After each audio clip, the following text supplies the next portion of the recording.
فخر رسول مولائے کل دانائے سبل سید ولد آدم رحمت عالم صلی اللہ علیہ وسلم نے فرمایا مجھ سے محبت کرنا تو ہوش میں رہنا، مجھ سے اس طرح محبت نہ کرنا جس طرح یہودیوں نے حضرت عزیر سے کی یا عیسائیوں نے حضرت عیسیٰ سے کی۔ مجھ سے محبت کرتے وقت قرآن کو اپنا رہنما بنانا، میں پہلے عبداللہ ہوں پھر رسول اللہ ہوں،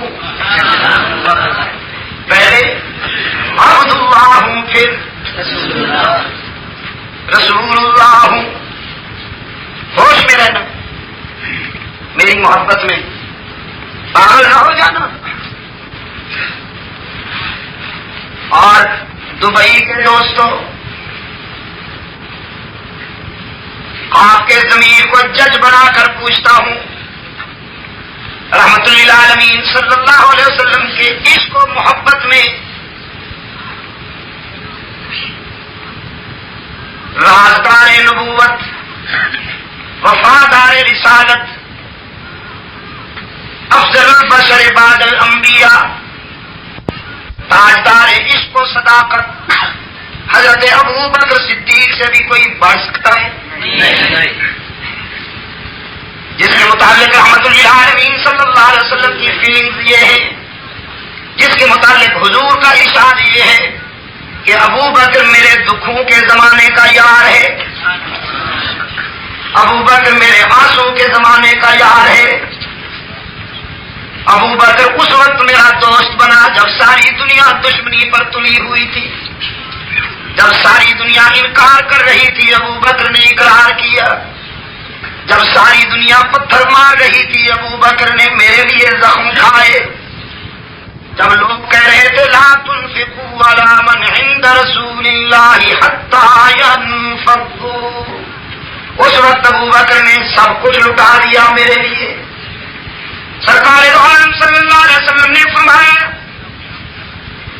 اگر میری پوری امت کا ایمان و عقیدت ترازو کے ایک پلڑے میں ڈال دیا جائے اور دوسرے پلڑے میں ابو بکر کا ایمان و عقیدت رکھی جائے، اس ترازو کو خداوند عالم اٹھا لے تو پوری امت کی عقیدت و محبت کے مقابلے میں میرے یار غار کی محبت کا وزن بڑھ جائے گا۔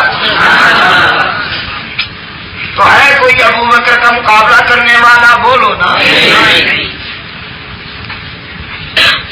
لیکن دیکھو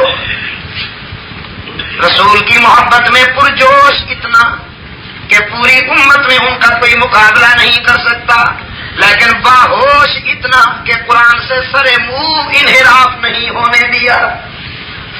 وصال نبوی کے دن صحابہ کرام کے جذبات پہ قیامت ٹوٹی تھی۔ رحمت عالم صلی اللہ علیہ وسلم جب عالم بقا کو روانہ ہوئے، اپنا مشن پورا کر کے عالم بقا کو روانہ ہوئے، صحابہ کرام کے جذبات پہ قیامت ٹوٹی ہے۔ فاروق اعظم رضی اللہ تعالیٰ عنہ شمشیر بکف پھرتے ہیں مدینہ کی گلیوں میں زخمی شیر کی طرح، فرماتے ہیں خبردار اگر کسی کی زبان پہ یہ لفظ آئے کہ حضور فوت ہو گئے ہیں، میری تلوار سے نہیں بچ پائے گا۔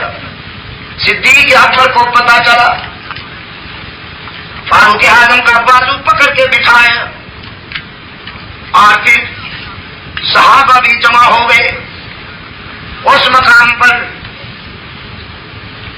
حضرت صدیق اکبر رضی اللہ تعالیٰ عنہ نے ایک تاریخ ساز خطبہ ارشاد فرمایا، ابن خطاب کی طرف خصوصی نگاہوں سے دیکھتے ہوئے فرمایا من کان یعبد محمدا فإن محمدا قد مات ومن کان یعبد اللہ فإن اللہ حی لا يموت۔